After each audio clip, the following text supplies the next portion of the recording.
Hello guys, कैसे हैं आप? उम्मीद करते हैं आप सब खैरियत से होंगे, खुश होंगे। देखने जा रहे हैं नेक्स्ट पार्ट, तो करते हैं वीडियो स्टार्ट। झुल्लू वाली महोदय, द्वारकाधीश कृष्ण के विषय में और कुछ सुनाइए। तो सुनो युवराज उत्तर, सुनो भ्रात बलराम संग, वृंदावन में रंग मुरारी के, नंद जशोदा सब सुख पावे तो नहीं भाग्य संसारी के। नटखट सुंदर बाल कृष्णा, क्या उधम कहूं बनवारी के, माखन हरे वस्त्र हरे फिर चित्त हरे नर नारी के।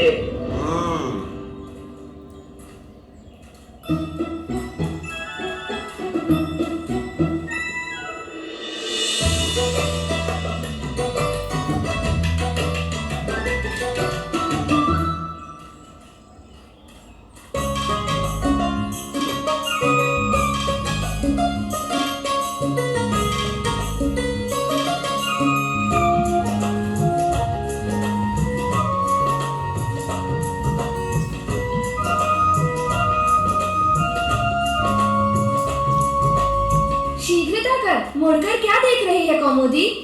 वो नंद के बाद न वो यहाँ पे छुपे हुए।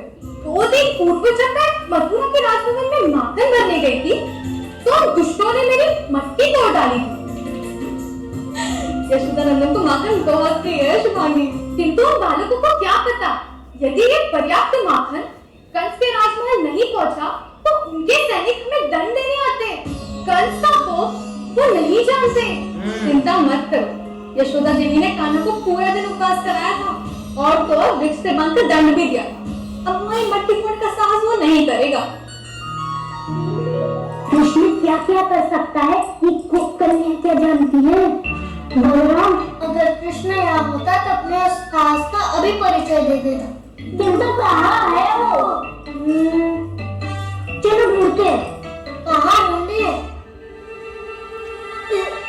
चलो चलो से ढूंढते।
गोपियों को तो मोहे सखियों को गिरधर मुरारी मुरली मनोहर मोहरा मुरारी हर एक रूप में तेरी लीला जारी।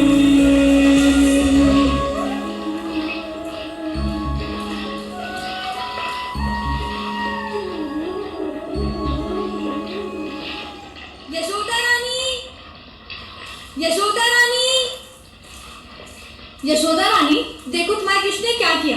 3 दिन का सारा माखन चुराकर खा लिया। अगर उस बानर को अंकुश में नहीं रख सकती तो कम से कम घर में कैद करके रखो। बानर होगा तुम्हारा बालक। हाँ। मेरा कृष्ण तो गंधर्व जैसा सुंदर है। तुम माला को बांधकर गले में पहनो। हमारा जीवन क्यों कठिन कर रहा है वो? तुम स्वयं चल के कृष्ण को दंड दो, अन्यथा हमें ही कुछ करना होगा। अभी देखती हूँ। किंतु यदि उसने माखन नहीं खाया होगा तो स्मरण रहे, मैं तुम्हें ऐसा दंड दूंगी कि जीवन भर नहीं भूलोगी। चलो। हाँ हाँ चलो। ये लो,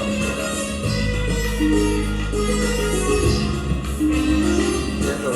माखन खायो मुख लिपटायो श्याम नाम सुख इकबार लियो। तृप्त किया सारे मथुरा को जब वासुदेव डकार लियो।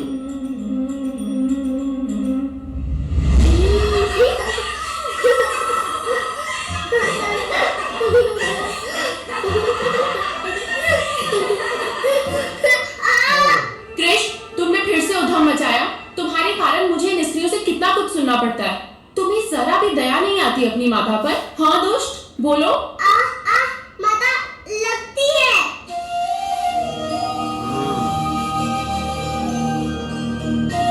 मेरे हृदय को भी लगती है जब इनके मुख से सुनना पड़ता है। तुमने फिर माखन चोरी कर कर खाया? नहीं माता, मैंने कब चुराया माखन? असत्य। देखो इसके मुख में अब तक माखन लगा हुआ है।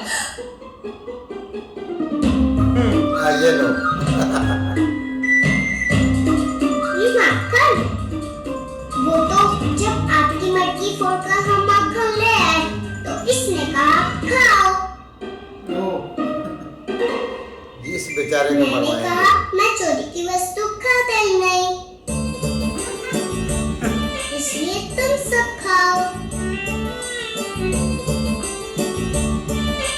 फोटो इस मधुमंगल ने बल कर मेरे मुंह पर लगा दिया मौसी। इस बेचारे को मरवा। देखा, मेरा पुत्र चोरी की वस्तु कभी खाता ही नहीं। अब जाओ यहाँ से। अरे किंतु मटकी तो इसने ही फोड़ी थी। किंतु खाया तो नहीं। किंतु तुम्हारी माता को सुनना तो पड़ा ना। चलो, अब तुम्हारे पिता से तुम्हें दंड दिलवाती हूँ। चलो चलो चलो चलो चलो। मैंने नहीं माखन खाया। हाँ हाँ, हम जानते हैं। चलो चलो चलो चलो। चल।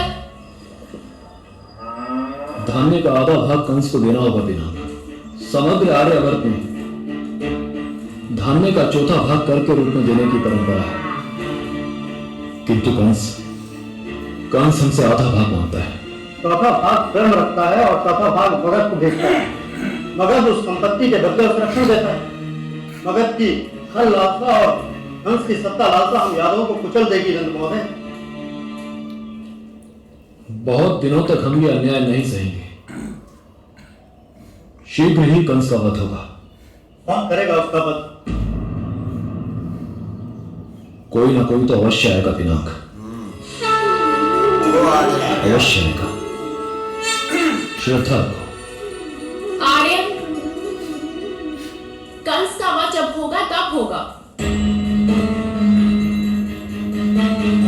खुद भाग गया। लो जी, बहुत प्यारा बात है यार। बिल्कुल कंस को ना कोई चीज़ भी नहीं देनी चाहिए, चाहे माखन है, चाहे धन है, कोई भी चीज़ है ना, उसके महल की तरफ जानी नहीं चाहिए। यही है कृष्णा जी चाहते हैं, और रास्ते में ही उन्होंने चुरा लिया सारा माखन। नहीं ऐसे ही है भाई, ये शरारतों में मतलब के नंबर 1 पर थे कृष्णा जी। लेकिन देखा जाए ना तो आगे ये सीन मतलब के चलता रहेगा। सब उसको जब बताएंगे ना कि माखन चोरी करता है तो उनकी माता भाई उनको सजा भी देती है, लेकिन रुकेंगे नहीं कभी भी। नटखट तो भाई बचपन से ही बहुत हैं, और अब भी जैसे मामा शकुनी के साथ बातें करते हैं ना, पता चलता है बचपन से ही नटखट हैं। और बाकी यहाँ पे अब आ तो गए हैं, कह रहे थे कि इतना धन वो मांग रहा है तो अब दें, क्या करें। उन्होंने कहा कोई नहीं, चलने दो, जब बारी आएगी ना उसकी मृत्यु की तो तब देखेंगे। वो भाई कंस मामा का इधर राज है, वो इनसे जितना धन मांगता है वो जितना इनसे मांगेगा ये देंगे, क्योंकि ये उससे डरते हैं। और जारी बात है भाई, जो ताकतवर हो वो छीन कर भी ले जाता है। लेकिन अब उसको ये तो पता नहीं है कि उसकी मृत्यु का जो टाइम है वो आ गया है, और जिस भाई वो 8वें बच्चे ने उसकी मृत्यु करनी थी वो तो इधर ऑलरेडी आकर पहुंच चुका है। लेकिन अभी वो छोटा है, देखो अब कितनी देर इनको भाई दाम देना पड़ता है, क्योंकि पहले वो चौथा हिस्सा लेता था, अब वो भाई आधा ले रहा है, हाफ पे आ गया। इस तरह ही भाई उसने तो अपना चौथा हिस्सा क्या 50-50 भाई बोल दिया कि 50-50 हिस्सा, जो आधा हिस्सा ना वो हमें चाहिए और आधा हिस्सा आप रखें। लेकिन भाई उधर अपना कृष्णा के बालक जो है ना वो भी कह रहे हैं कि कंस को उधर दाना एक भी नहीं, नुकमा भी नहीं जाना चाहिए, और उसको रोकने वाला भाई इधर आ गया है, वो भाई रोकेगा। जैसे अभी उसने मक्खन नहीं ना उधर पहुंचने दिया, ये अनाज भी उधर नहीं पहुंचेगा भाई। नहीं ऐसे है, लेकिन अभी तो खैर है उसके उनके अलावा किसी को नहीं इधर पता कि क्या मतलब आगे होने वाला है। लेकिन यहाँ तक भाई उनकी जो शरारतें हैं, वो जो मतलब पीछे से वो मटकी तोड़ते थे ना, वो एक बहुत कमाल का सीन था। लेकिन देखो अब आगे। हाँ जी, देखते हैं, तब तक के लिए गुड बाय, टेक केयर।